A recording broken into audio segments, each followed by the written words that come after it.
Hi, and welcome to the Real State of Things. My name is Michael Brown with the Brown Residential Group, and on my right I have Austin Bates with Homeowners Financial. So, what is the Real State of Things? It's essentially an opportunity for us to get together and share with you helpful hints and tips as it relates to the lending, buying, or selling your home process. So, today we're going to talk about taxes! Everybody's favorite subject, taxes.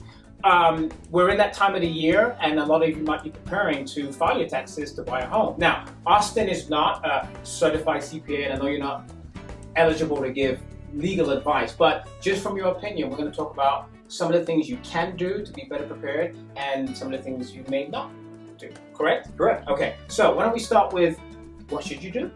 Well, from a tax standpoint, the most important thing is to be prepared.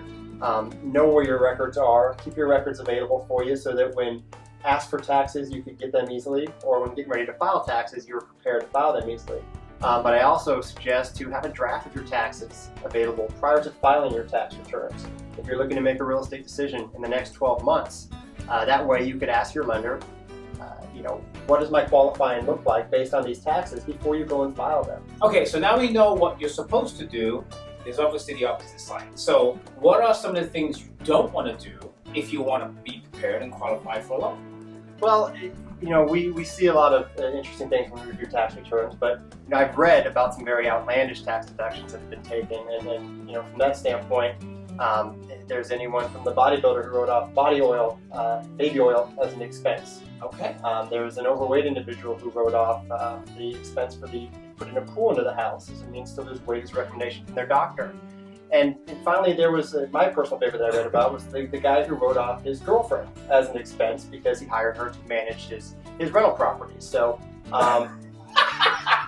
are all, from the articles that I've read, these were tax deductions that made their way through legitimately and were fine. But what I always recommend is to, if you have any question on deductions or what it's going to do to your bottom line taxes, contact a professional. Absolutely. So are you saying that when somebody gets their taxes, or if they're in their preliminary phase, they can sit down with you and go over it before they finalize it? Is that what you're saying? Absolutely. Okay. I highly recommend it. Okay.